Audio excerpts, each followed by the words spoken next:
Well, let's do a little pull here, guys. I'm going to go hard with the left foot on the brake, rev the car a little bit, and then drop it and see what we're going to get.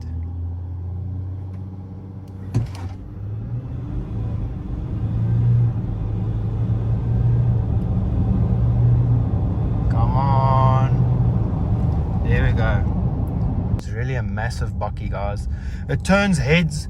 The 240 turned a lot of heads, but this, if you have a lot of money, guys, and you're looking for a lacquer plus Macy, I think you might even tell a wimpy on this, up on this thing. But this thing turns heads, eh? A lot of Afrikaans people look at this, I'm assuming. A lot of guys in Bakkies look at this car. The color is amazing, and it's still quite new. I haven't seen too many of the Amaroks on the roads, and this is, I think, one of the highest spec ones. But the aunties also, the aunties cake, they're looking. So if you're looking for Afrikaans lady of lekker boervrou, go buy yourself an Amarok. But I think really we should test the Ford Ranger as well. I'm very biased towards VW. Everyone knows I love VW. But I like the Ranger. The Ranger looks a bit different to this. But this is a really nice Bakkie. As you can see, we're lekker in the bush a bit because we're in a Bakkie. I'm not going to go off-roading in this thing. But yeah, I just want to give that vibe of got a Bakkie just out of the dorp and that kind of thing. So yeah, enjoy this video, guys. Okay, guys, I hope you can hear me with this. Enter the brand new 2023 VW/Ford Amarok Ranger, whatever you want to call it. I still believe it's a VW. It's just got a lot of Ford tech on it. So yeah, a little bit of a better review. There's not much content in SA yet. So I've got 21-inch wheels. I think they're tiny compared to the car. This is a massive car, guys. Now 1.82 tall. And check out. This is gonna hit you. You're gonna be splat. Bigger mirrors. It's pretty much a Ford Bakkie with a VW badge on it. So yeah, it's gonna be controversial, but it's still good. It's still a lacquer Bakkie. I think for our market, this is perfect. It's a bit more rugged. The clearance. I know the old Bakkie used to be very low. The guys used to complain. Yeah, it's a huge Bakkie. Look at it, guys. Check it out. Big Bakkie. It's going to do really well in the market. It's a beautiful color. I love it. The tech is amazing. It's a beautiful car, guys.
It's got a huge capacity. This tailgate is massive. It's got this plastic on it. It's not the rubber housing, but I quite like it because the rubber housing is permanent. This I'm sure you can take off, so if you scratch it, that'll not an issue. You can also, like an automatic boot that pops up, you can close this armadillo kind of thing. But yeah, the tail is not that heavy. Okay, it's quite nice, it's solid. And if you want to close it, you got the key and then you just double tap. So you can be classy in your Bakkie, guys. I mean, it's perfect for lady drivers. You can chuck your stuff in the back there and yeah, you can do it almost hands-free. So flippin' nice Bakkie.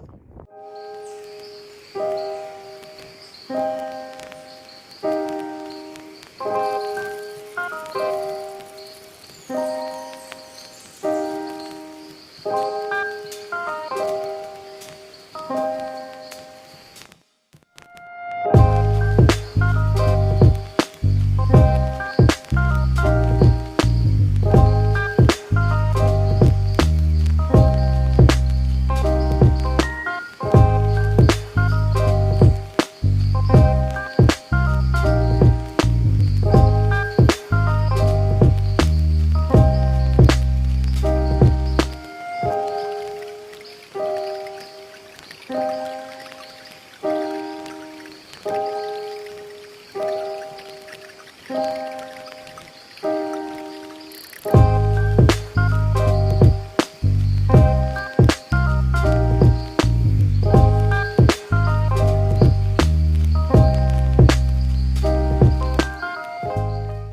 the socket up, so it is keyless.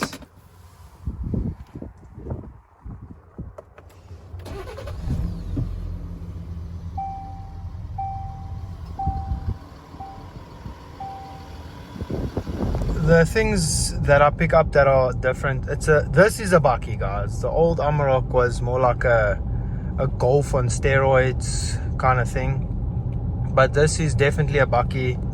You can feel the drive, even when you coil the steering, it's a whole lot slower than the old one. So you turn and then the Bakkie goes, and you turn left and then the Bakkie goes.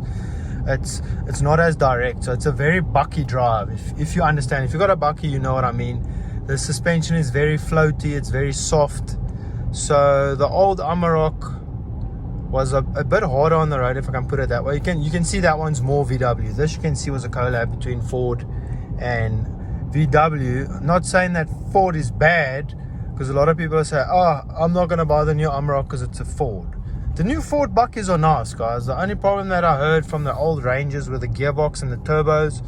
So I'm hoping now this collab with VW, they've sorted that out, because if they can, or if they did, this Bakkie is going to be sick. The guys are going to love it.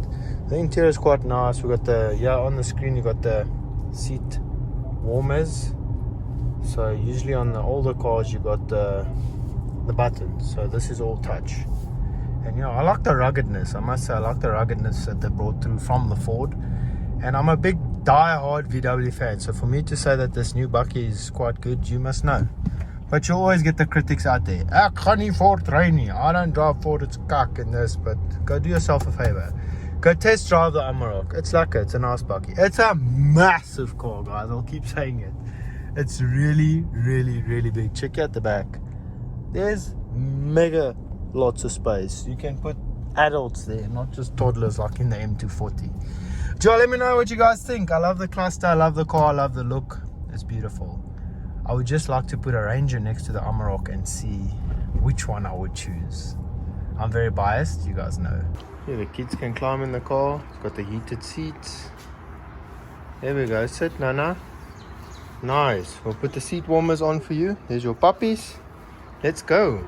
My father-in-law's got the V6 Amarok, and I can see the changes, honestly, from this to the previous Amarok. So this one's a bit more rugged, more Bakkie-ish. Like the knobs are a bit rougher, the vents.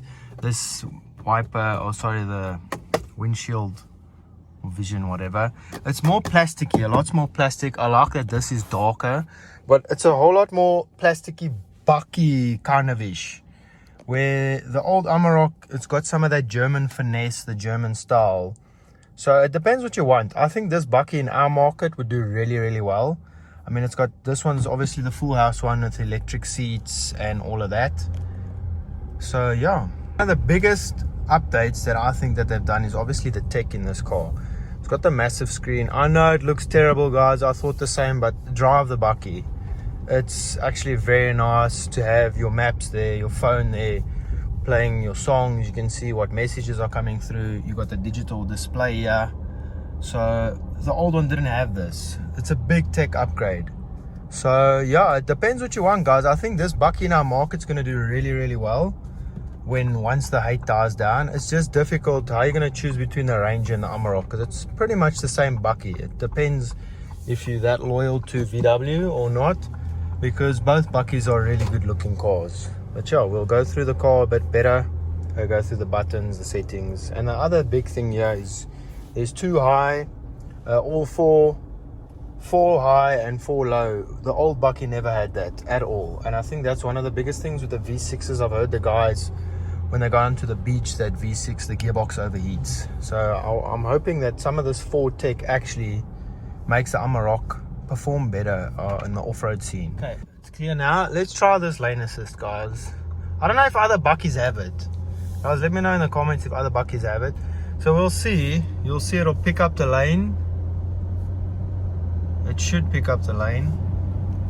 Well, let's switch it on here and see if it'll pick up the lane. Let's see if we drift. Oh, now this ook wants to yacht behind us. If we drift, it should bring us back, guys. There, it's picked it up. You can see the white line. So let's show you if I tilt the wheel a bit to the right, what it does. It pulls it to the left. It's like, hey, bro, jy's gesyp. So it keeps you in the lane. See what it says? Keep your hands on the steering. Yeah, I get them. I got it. Okay, let's try drift to the left. Let's see. Yeah, it'll keep you in the lane. There we go. Sorry, guys. Let's go through some of the features here. So firstly, I love the screen. There's a lot of settings you can go through. Your vehicle. There is really a lot of settings. Vehicle power, key detection, rear occupant, locks, mirrors.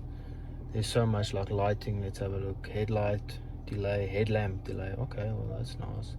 Wipers, rain sensing, windows. So there's a lot of, let's see, driver personalization. Oh, okay, cool. Let's go back. You got obviously the climate control over here, so you can check everything. You can put your seat warmers on by the feet, by your pants, the demister.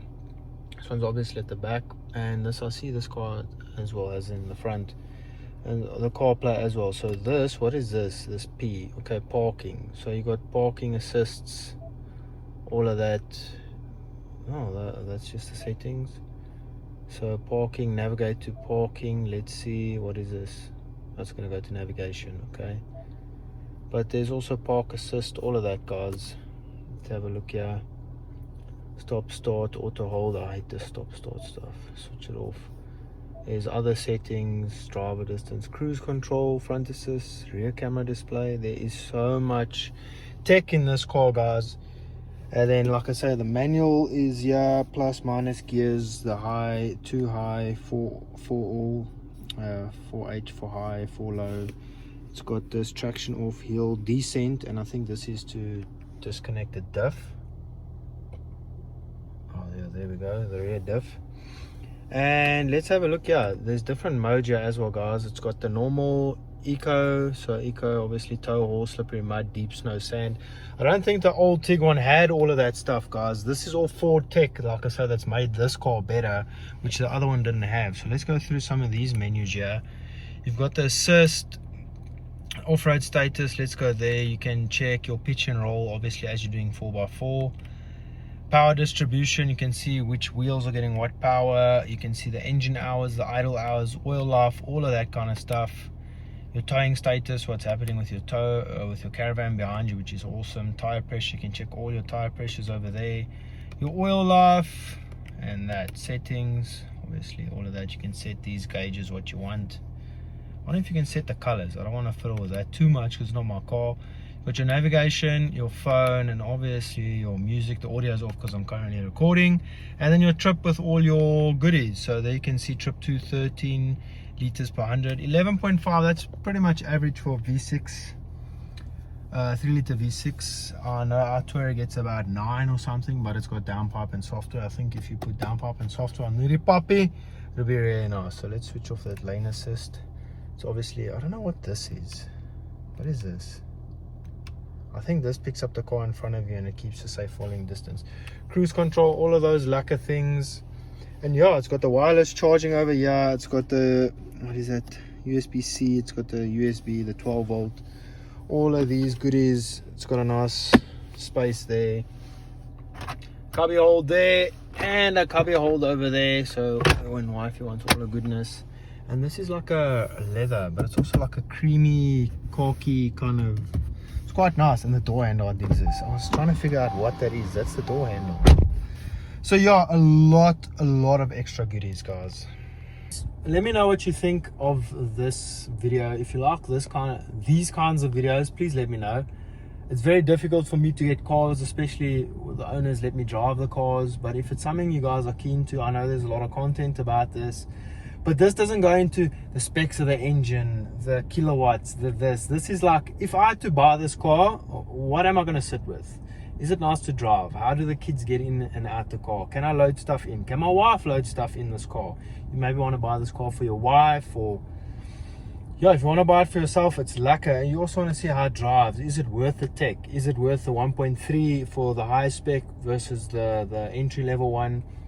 it's more like a real life drive the car. How does it feel from my experience of driving a couple of fancy cars? And yeah, there's a lot of review things out there. I don't want to be like a other channel, but this is just like, I love cars, man. So if I can drive the Amarok, a 240 S3, I'm gonna do it. Let me know what you guys think. We did do the wrap of the Touareg. Part 2 is coming soon. The 240 is gonna drop on Sunday. You'll see this only, you would have seen the 240 video, but anyway. So yeah, guys, let me know what you think. Because I just noticed something. When you're driving the Amarok, it's a really dark road. The bright, it's like a semi-bright or something happens with the lights. Have a look here, guys. So it's not driving fast, so the car picks up, there's nothing in front, and you're driving, it's really dark. The light's there. You guys see? Can you see it on the camera? This is an awesome feature, guys. I don't know if it's this new Ford tech, but even if you look on the dash here, there's a blue light there that shows you, I don't know what it's called. Maybe it's like adaptive lighting, or I don't know if you can just come across here a bit more, wifey. This blue light here, guys, there, it just switched off now. Let's see if it goes, if there's a car in front. There, it just came on. There, the little blue light over there. This is so fancy, guys. Just dropped the car off and the light he came with is sleeping. So it's very comfortable, but the heated seats on. He's enjoying life. Check to the right. Ow, it failed. We did.